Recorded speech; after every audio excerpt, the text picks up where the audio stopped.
오늘 주시는 하나님 말씀, 어제 주셨던 말씀을 한 번 더 좀 받도록 하겠습니다. 요한복음 14장 1절에서 3절까지 한 절씩 읽고요. 3절 말씀은 같이 읽겠습니다. 1절 제가 먼저 읽습니다. 너희는 마음에 근심하지 말라. 하나님을 믿으니 또 나를 믿으라.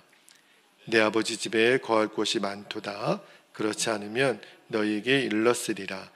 내가 너희를 위하여 거처를 예비하러 가노니 3절 함께요.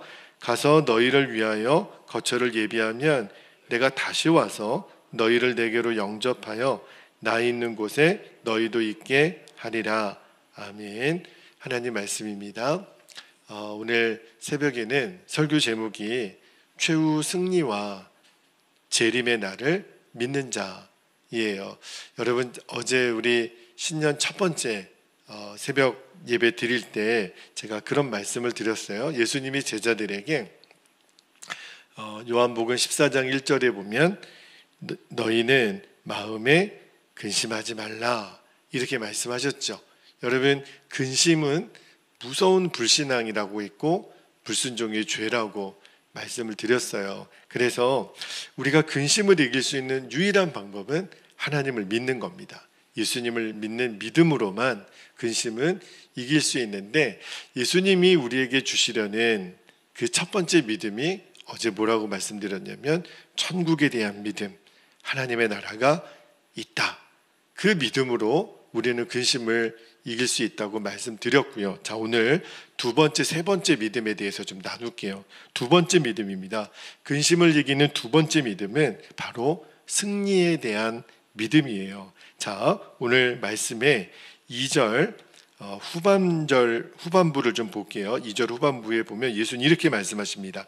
내가 너희를 위하여 거처를 예비하러 가노니. 여기 보면 내가 가노니 그렇게 돼 있어요. 이 헬라어 원어를 보니까 여기에는 예수님의 스스로 선택한 의지라고 말씀을 합니다. 다시 말하면 내가 스스로 간다, 이 표현이에요.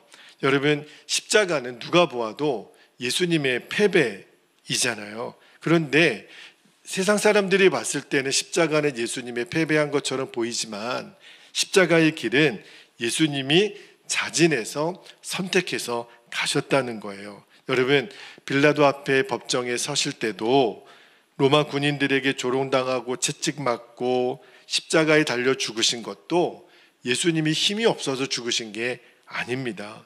예수님이 십자가를 선택하신 이유는 딱 하나, 저와 여러분을 구원하기 위하여. 여러분, 예수님은 하나님의 계획에 순종하신 것뿐이에요. 예수님이 얼마나 권세가 많으신 분이신지 여러분, 제가 시간상 읽진 않겠지만 마태복음 26장 53절에 보면 베드로의 칼을 거두게 하실 때 예수님이 그런 말씀을 하세요. 내가 12군단이 더 되는 천사를 부를 수 있다. 내가 힘이 없어서 그런 게 아니야, 베드로. 일부러 그러는 거야. 여러분, 그 12군단이라고 하는 표현 중에 한 군단이, 그 자매님들은 우리나라 왜 군단 또는 사단 이런 병력의 이름이 있거든요. 근데 당시 로마의 한 군단이요, 보통 한 군단에 6,000명 정도 되는 군인 숫자를 말하는 거예요. 12군단이면 몇 명이에요? 단순 계산으로 72,000명입니다. 여러분, 천사 하나가 얼마나 힘이 강한지 여러분, 열왕기하 19장 35절 말씀을 제가 잠깐 읽어드릴게요. 열왕기하 19장 35절에 보면 아수르 군사들을 멸할 때 이렇게 말씀을 하세요. 이 밤에 여호와의 사자가 나와서 아수르 진영에서, 이 여호와의 사자는 한 명 단수로 되어 있습니다. 아수르 진영에서 군사 18만 5천 명을 친지라. 아침에 일찍이 일어나 보니 다 송장이 되었더라. 당시 세계 최강의 군사가 아수르였거든요. 근데 아수르 군사 18만 5천 명을 여호와의 사자, 하나님의 천사 하나가 이 아수르 군사 18만 5천을 송장을 만들어버린 거예요. 그러면 12군단 7만 2천의 천사를 부리실 수 있는 예수님은 얼마나 많은 능력을 가지고 계신 거겠어요. 다시 말하면 예수님이 능력이 없어서 힘이 없어서 저주받은 죄인이 되어서 십자가 지신 게 아니라는 거예요. 우리를 구원하기 위해서. 그런데 문제는 그 예수님의 권능을 아직도 제자들이 이해를 못하는 거예요. 그래서 예수님 보시기에 우리 제자들이 내가 자꾸 이렇게 십자가 진다는 이야기를 듣고, 그리고 이제 내가 붙들려 가면 이들은 금방 슬픔과 실패에, 근심에 잠길 것을 예수님이 아시고, 너희는 마음에 근심하지 말라 그러면서 하시는 말씀이, 제자들아, 이 길은, 이 십자가의 길은 내가 스스로 원해서 가는 거야. 나는 너희들이 생각하는 패배자가 아니라 나는 승리자야. 여러분, 예수님의 승리는 무엇으로 증명이 되죠? 예수님이 부활하시고 승천하심으로. 왜 예수님 부활하고 승천하세요? 믿는 제자들을 위하여 거처를 예비하러 가시기 위해서. 지금도 주의 나라에서는 어떤 일이 일어나고 있죠? 저와 여러분을 위하여 하나님의 아들 예수 그리스도께서 우리들이 거할 거처를 지금 예비하고 계세요. 할렐루야. 그리고 그 거처를 예비하신 후에 우리에게 주시려고 분명히 주님은 재림에 오시겠다고 약속을 하셨죠. 여러분, 예수님이 제자들에게 요한복음 이제 나중에 또 읽을 거예요. 16장에 가면 최후의 만찬을 하면서 맨 마지막에 하셨던 말씀이 있어요. 요한복음 16장 33절입니다. 제가 읽어드릴게요. 이것을 너희에게 이르는 것은 너희로 내 안에서 평안을 누리게 하려 함이라. 그 다음에요. 세상에서는 너희가 환난을 당하나 담대하라. 내가 세상을 어떻게 했다고요? 이기었노라. 여기 이기었노라는 과거형으로 되어 있어요. 이길 것이 아니라 이미 이겼다. 여러분, 지금 이 말씀을 하시는 때는 십자가 지시기 전이거든요. 분명히 예수님은 제자들에게 내가 이미 세상을 이겼다. 왜요? 반드시 성취될 일이니까. 여러분, 근심을 이기는 믿음은 바로 이 믿음이에요. 예수님이 세상을 이기신 것처럼 나도 세상을 이길 것을 믿는 겁니다. 여러분, 그래서 이 예수님의 승리를 믿는 하나님의 백성들은요, 이제는 더 이상 근심하지 않아요. 왜? 사망 권세를 깨뜨리고 마귀 권세를 깨뜨린 예수님이 저와 여러분 안에 계시니까. 여러분, 예수님이 내 안에 계시는 한 우리는 절대로 지지 않아요. 우리는 반드시 이깁니다. 그 어떤 것도 우리를 하나님의 승리에서 빼앗을 수가 없다 그랬어요. 여러분, 로마서 8장 35절에서 37절까지 말씀, 제가 너무너무 사랑하는 말씀, 우리 같이 한번 읽어볼게요. 로마서 8장 35절에서 37절까지 시작. 누가 우리를 그리스도의 사랑에서 끊으리요? 환난이나 곤고나 박해나 기근이나 적신이나 위험이나 칼이랴. 기록된 바 우리가 종일 주를 위하여 죽임을 당하게 되며 도살당할 양같이 여김을 받았나이담과 같으니라. 그러나 이 모든 일에 우리를 사랑하시는 이로 말미암아 우리가 넉넉히 이기느니라. 할렐루야. 넉넉히 이긴다 그랬어요. 겨우 이기는 것도 아니고 넉넉히 이기느니라. 그러므로 우리가 할 일은 승리의 예수님, 그 예수님을 바라보는 거예요. 그때 두려움도 떠나고 근심도 떠납니다.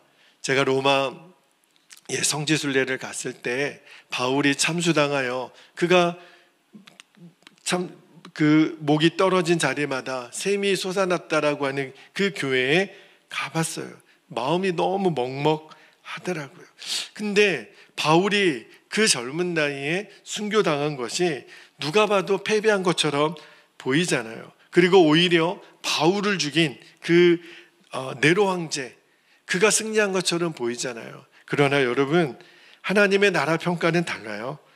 그 네로 황제가 31살 때 비참하게 스스로 목숨을 끊고 반란군에 의해서 쫓겨가다가 스스로 목숨을 끊어요. 그 네로 황제는요, 육신의 죽음뿐만 아니라 저 영원한 지옥의 죽음 앞에 벌벌 떨다가 그렇게 갔겠죠. 그러나 사도 바울이 순교한 뒤에 얼마나 많은 믿음의 용사들이 일어나는 줄 아십니까? 결국은 복음이 로마를 무릎 꿇게 하잖아요. 그리고 주의 복음이 증거되는 곳마다 하나님은 바울을 통해서 얼마나 많은 영광을 받았나요? 여러분, 비록 사도 바울은 이 땅에서는 실패자가 것처럼 보일지 모르겠어요. 왜냐하면 바울이 꿈꿨던 영광은 이 세상의 영광이 아니니까. 저 변하지 않는 하나님의 영원한 영광을 하나님은 사도 바울에게 주신 거예요. 진정한 승리자는 바울입니다. 여러분, 2024년도 올 한 해 우리도 예수님을 믿고 섬기다가 때로는 희생과 고난을 당해야 될 때가 있어요.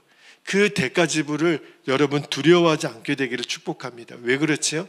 최후 승리는 나의 것이니까, 우리의 것이니까, 그 승리의 예수님이 내 안에 있으니까 이 믿음으로 우리는 근심을 이겨내는 거예요. 마지막입니다.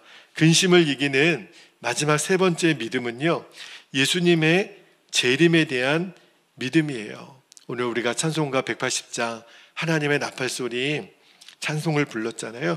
자, 오늘 3절 말씀 볼게요. 3절 말씀에 보면 예수님이 제자들에게 이렇게 말씀하세요. 가서 너희를 위하여 거처를 예비하면, 이때까지는 예수님 부활하고 승천하셔서 하나님 나라에 가신 거잖아요. 그 다음에 하신 말씀이 중요합니다. 내가 다시 와서, 이게 예수님의 재림이거든요.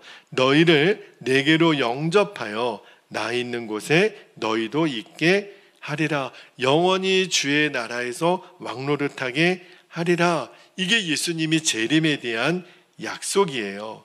여러분, 우리 주님은 반드시 다시 오십니다. 여러분, 다시 오실 예수님, 재림하시는 예수님을 믿는 자는 절대로 근심하지 않아요. 우리가 천국에 대한 믿음, 또 승리에 대한 믿음 말씀드렸잖아요. 그러나 그거 못지않게 우리에게 정말 필요한 믿음이 뭐냐면, 우리 예수님, 신랑 되신 예수님 다시 오신다는 거예요. 성경의 수많은 예언들이 다 이루어졌고 이루어지고 있습니다. 어쩌면 지금 우리가 신년 벽두에 세계에 우리나라에 일어나는 일들을 보면서 저는 덜컥덜컥 그런 마음이 들어요. 구약의 하나님의 징계의 3종 세트가 전염병, 기근, 전쟁이거든요.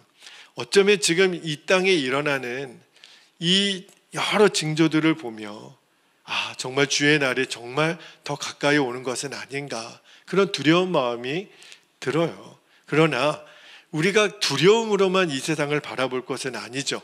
왜냐하면 우리는 신랑 되신 예수님이 다시 오실 것을 믿으니까. 할렐루야.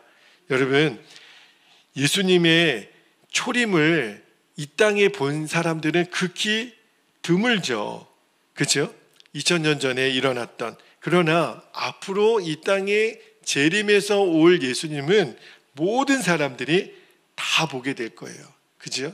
예수님이 다시 오실 것을 믿는 그 믿음을 가진 자만 근심을 이길 수 있다 그랬는데, 근데 여러분, 예수님이 오심을 두 가지로 맞이할 거예요. 여러분, 한 신부가 신랑이 오는 것을 맞이할 때 얼마나 설렘과 기쁨과 감사가 있나요? 나의 사랑하는 님이 나를 맞이하러 오시는 그 기다리는 기쁨, 그런 기쁨으로 맞이하게 될 성도들이 있는가 반면에, 예수님의 이 땅에 다시 오심을 두려움으로 맞이하게 된, 정말 갑자기 도적같이 오는 것처럼 맞이하게 될 사람도 있다 그랬어요. 잠들어 있는 성도들은, 말씀 한 구절만 볼까요? 데살로니가 전서 5장 4절에 보면 이렇게 말씀합니다. 바울이, 형제들아 너희는 어둠에 있지 아니하며 그날이 도둑같이 너희에게 임하지 못하리니. 여러분, 분명히 말씀하셨어요. 어둠에 있는 자들은 예수님을 도둑처럼 맞이하게 될 거라 그랬어요. 왜 그럴까요? 잠들어 있으니까, 전혀 예수님 맞을 준비가 안 돼 있으니까. 여러분, 그렇게 예수님을 도둑처럼 맞는다는 거예요. 이 이야기가 사도 바울이 세상 사람들에게 전한 게 아닙니다. 형제들아, 이 말은 당시 교회 성도들에게 하신 말씀이거든요. 세상 사람들은 어차피 예수님의 구원도 모르고 예수님의 재림도 인정하지 않아요. 그런데 문제는 지금 바울의 이야기를 듣고 있는 성도들, 예수님 재림을 알고 있으면서도 잠들어 있는 자, 전혀 준비하지 않고 있는 자들에게 말하는 거예요. 그들이 왜 잠들어 있는 줄 아십니까? 많은 성도들이 예수님의 재림을 믿어요.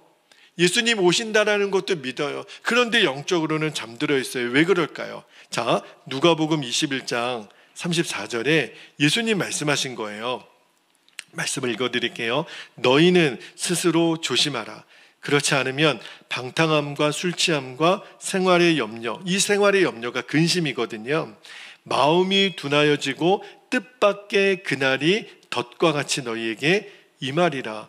여러분, 그날이 덫과 같이 뜻밖의 임하리라, 이 말은 갑자기 온다는 거예요. 예수님의 재림을 도둑처럼 맞이하게 될 거라는 거예요. 여기서 예수님이 너희는, 이때 이 말은요, 예수님을 믿는 자, 그날은 언제예요? 재림의 날이잖아요. 그런데 덫과 같이 임한다, 이 말은, 여러분, 덫이 뭐예요? 짐승이 이렇게 가다가 이렇게 잡으려고 놓은 덫에 털컥하면 그 덫이 있으리라고 예상을 합니까? 갑자기 잡히는 거잖아요. 그렇게 예수님을 맞이하게 되는 재림의 날은요, 심판의 날을 의미하는 거예요. 신랑 되신 예수님을 기쁨으로 맞이하는 그 기쁨이 아니에요. 근데 예수님을 믿는 자에게 주신 말씀이니까 얼마나 두려운 말씀이에요. 그죠? 그런 날이 왜 임할까요? 마음이 둔하여졌기 때문에. 예수님 말씀하셨거든요. 너희가 마음이 둔하여지고 그랬어요. 여러분, 도둑같이 예수님 맞으면 우리는 끝나는 거예요. 마태복음 24장 50절 51절에도 보니까 생각하지 않은 날, 알지 못하는 시간에 예수님 맞이하게 되면 너희들이 슬퍼하며 이를 갈미라 그랬어요. 이렇게 예수님 만나면 안 되는 거잖아요. 여러분, 왜 예수님 오시는 것을 알면서도 마음이 둔하여졌냐면, 예수님 말씀에 의하면 방탕함과 술 취함과 생활의 염려. 방탕함, 술 취함은 우리가 누가 봐도 죄라는 것을 알잖아요. 그런데 우리가 너무너무 쉽게 간과하고 있는 게 있어요. 그게 뭐냐면 생활의 염려, 근심이에요. 우리의 마음을 둔하게 하는 것, 방탕함과 술 취함은 당연하겠죠. 그러나 그것 못지않게 저와 여러분의 마음을 예수님을 갑작스럽게 맞이할 수밖에 없도록 만드는 너무너무 중요한 덫이 뭐냐면 생활의 염려라 그랬어요. 근심하는 것. 그래서 근심이 죄인 거예요.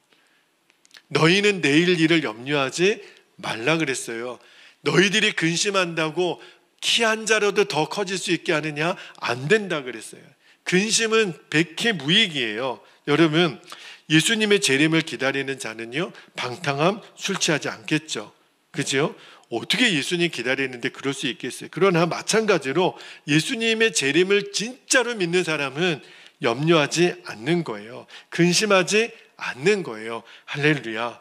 여러분, 세상과 타협하지 않는 믿음, 깨어있는 믿음, 세상 근심 걱정에 사로잡히지 않는 믿음은 어느 믿음에서 나와요? 예수님의 재림을 믿는 믿음에서.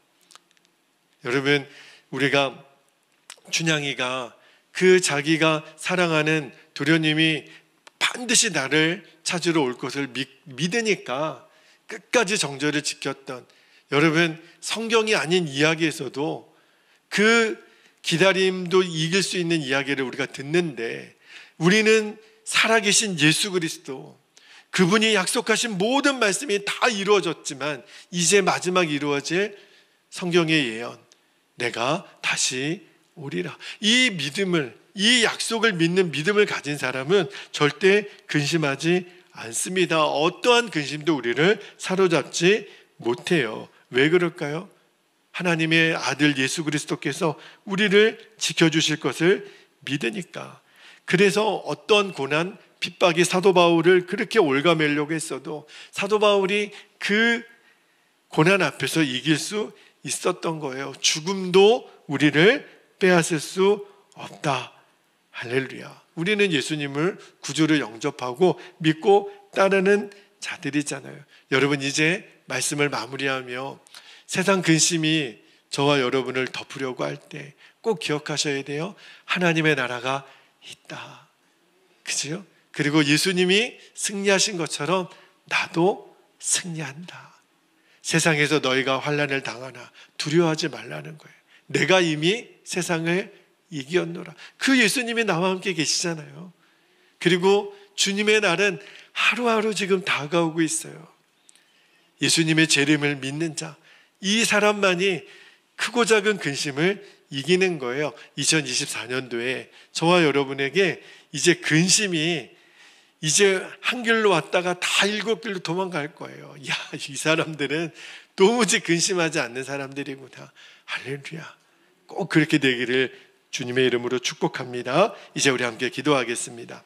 2가지 기도 제목 붙들고 기도할 때 첫 번째 기도 제목입니다.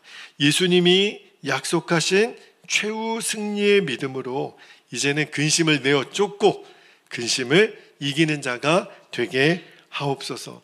여러분, 이제 한숨 짓는 인생 그런 시간 없습니다. 2번째, 다시 오실 재림의 예수님을 날마다 바라보며 날마다 깨어있는 믿음, 신랑 되신 예수님을 기쁨으로 맞이하는 신부로 된 성도가 되게 하옵소서. 우리가 이 2가지 기도 제목을 붙잡고 주님의 이름을 간절히 부르신 후에 통성으로 기도합니다. 주여